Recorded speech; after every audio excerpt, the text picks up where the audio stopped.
to start off with one of the most anticipated parts in UFC history, which was UFC Fight Night, Tom Aspinall versus Marcin Tybura. Yeah, you could tell. I mean, the UFC, they went to London. They went back to London like last year, and it was like insane. It was like the perfect event. Like it went Yeah, as perfect as it could have went. And they go back, and it's like, it's still pretty good, not quite as good. And then they go back a third time, and they're like, hey, we made all this good grace with the the UK fans. Let's jack up ticket prices and put on a super lackluster card for them. it was interesting, man. Crazy. Look, I will say this though. I've been talking up Tom Aspinall already for Oh yeah, years. You can go back and take a look at the footage, right? We've been talking about him for quite some time. His ability to move like a middleweight at the heavyweight division, his yeah. speed, his footwork, his power. This guy has got it all. I truly, truly believe that it's not a matter of if, it's when he becomes a champion. Yeah. I'm And telling you yeah, right now. I was thinking the same thing until he blew out his ACL, and I was like, man, that's a big boy. He's gonna come back from knee surgery. Is that gonna like completely alter his path? We Like, don't how's he know. gonna look? And then he came back and just looked flawless. So I was like, okay, yeah, it's still inevitable. It's still coming. He looked amazing, man. And look, I'm not saying that Tybura is coming in here and he's like a top 3 fighter, top 4 Elite. fighter Yeah. himself, But this is smart from the UFC. Like, don't put him right in there again with a blades. Yeah. Don't put him in right away with another top 3, top 4 contender. Are you saying the UFC Let's should give up tune-up fights? dude, they should do that a little more What a often. concept, huh? But I think No this is the perfect disrespect to matchup. Tybura. I like Tybura actually. I like Tybura too. But hey, again, Tom Aspinal, great footwork. He starts off with that head kick right off the bat. It almost got him out of there. You're wondering, how are his legs? And he's like, oh, they're pretty good. Watch me throw this head kick real quick. Pop! Yeah. Catches Tybura. Yeah. Right? Got the guard up, but it like knocked him 3 feet to the side. It's like, oh Jesus. Oh, And he's then got some power. and then in it those was just legs. and then it was just full steam ahead. I don't know what he did. Everybody has like different warm-ups and stuff, and some people say, oh, they didn't warm up enough, or maybe they warmed up too much. Whatever he did was like the sweet spot because he started like it was already round 2. You know Yeah. what I mean? Like there was no feeling out. He threw a high kick to a punch and was like, "Let's go." And Tybura was like, "All right, cool, I can do that too." And he came in and they had a little flurry, and I was like, "This is heavyweight. This is why heavyweight's good because they just kind of stood in the pocket for a second, cracked each other, and then it was after that, it was just Tybura missing on punches, and then Aspinall just piecing him up and exiting. It was his hand speed is crazy fast. His footwork is good, obviously, especially for a heavyweight, but the hand speed is like next level at It's heavyweight. elite. It's elite, Yeah, man. it's And that really, really quick, good. the picture that Rich put up right now is a picture where he hits him with a 1-2, right? Yeah, And he lands that jab perfectly, and right behind that comes that right hand, which really hurt Tybura. sat him down. Yeah, Sat him didn't just down. sit him down, but like knocked him down. Like it was like who was it? Was it Big John McCarthy who talked about how there's there's stages to knockdowns, and what he sees in a knockdown will determine like what his reaction is, right? Like put the hands, like if they fall in their butt with their hands back, that's like the first level of a knockdown, right? You're still conscious, like you just got kind of flashed for a second. Yep. And that's almost what Tybura did. It was set back on his butt, but if you notice, he didn't really get his hands down. Like it was kind of like an in-betweener, stage 1 and stage 2 from the John McCarthy scale. And in between. HW Comer says he looked good, but let's be honest, this is the fat boy division. Any real heavyweight that is in shape will have a good chance. Having said that, I want to see him fight Gane because that's the thing, right? The fat boy division, but there's a couple guys in there that like there's a clear separation at heavyweight, like a very clear separation of like who's elite and who's fat boy division, right? I mean, like he's right. Like that's exactly what this division is. But Aspinall clearly is like the cream of the crop. So is Gane, I would say.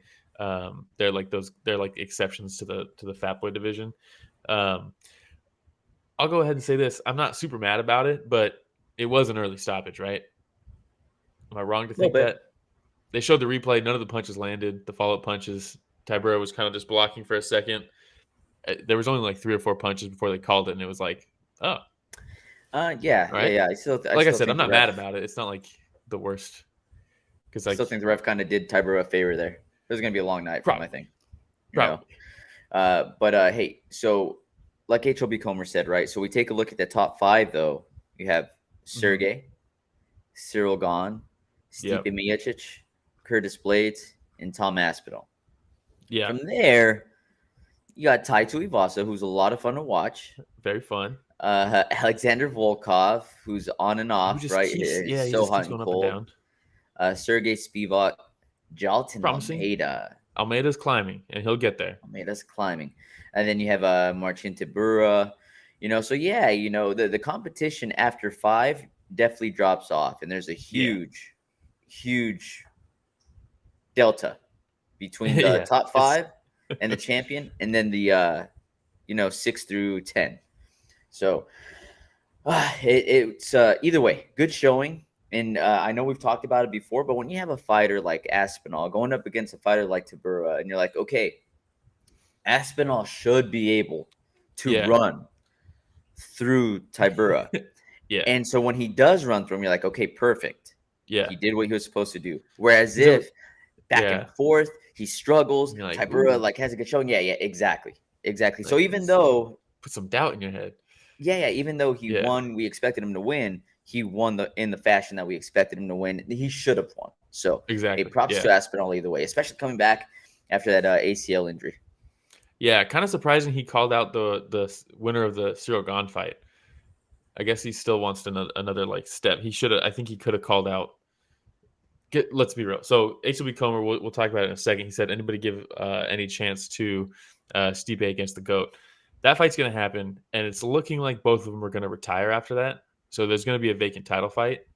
If and maybe it's just you say this in the cage, but then behind the scenes, if I'm Tom Aspinall, I'm angling for that vacant title shot next. He should Mm, like he shouldn't be fighting, and maybe that's what he is by saying the winner of the Gauntlet yeah, fight, because exactly. because that'll That's what I was probably going to end say. up Yeah. being for the vacant belt. But yeah, Stipe against John Jones, it's tough, man, because like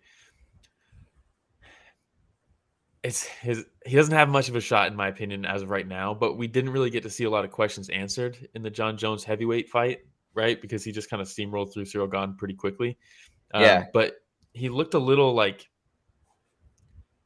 underwater a little bit, but also there was like a weird start where he couldn't quite get the toe tape or whatever right there, and then he gets kicked in the nuts immediately, and so it's like, is John Jones heavyweight slow, or is it just some weird feeling out process at the beginning of a fight, and we never got to see him fully get into gear? That's going to be interesting. But then on the flip side, Stipe hasn't fought in like 2 years or something like that, and he's 43 years old or something crazy. So like, Yeah. it's going to be it's an uphill battle for old Stipe. That's the big question mark, right? It's just Yeah. he hasn't been as active. And if you're Stipe, you're Neither saying has go John. for it, Yeah. No, you're right, but John in between isn't firefighting. He's Yeah. actually True. starting Maybe that's a good fires. thing. Yeah, He's he's starting starting fires. fires. Yeah, he's causing a need for first responders, while Stipe is a first responder. But Yeah. those Yeah. both require different types of energy, Yeah. you That's know? true. So oh man, poor John. We just Yeah. HB rag Comer on him all says the time. Aspinall has to fight somebody. He can't go for the title right away. I don't know who he fights next. He just won, so he's got to fight up. I don't think they're going to do the Curtis Blades rematch. I was gonna say the only other person would be Curtis Blades. Outside of that, you have Stipe and John Jones, which, if they both retire, leaves the winner of Cyril Gahn versus Sergey. Yeah. And then at that point, you're not gonna go Cyril Gahn or Sergey, whoever wins, versus Curtis Blades at that point. I don't think. Yeah. Yeah. I mean, Curtis Blades just got knocked out in the first round. I doubt they're going to want to use this hype of Aspinall running through Tybura to jump over him. It's for sure going to be the winner of Cyril Gahn versus Sergey. And we talk about the fights that the UFC set up for this London crowd, but the London Mm-hmm. crowd was still amazing, man. Like, Yeah, and for not even a sold out show, that's crazy, right? When's the last time the the UFC didn't sell out a stadium? the hype that they bring along with that London crowd is just awesome. Yeah, it really is. It's got to be some of the more like fun events to go to, right? Oh, it's Anytime got to they be. go somewhere where they don't go to, like regularly, you could tell like the crowd like it's like it appreciates the opportunity to go see one. Yeah, no, for sure. Versus Even when T-Mobile. they go to like Idaho, like when they go to like some random like no offense, Yeah, but like well, some the call Midwest. it the London of the United States is Idaho. Idaho, yeah. That's what they say. So.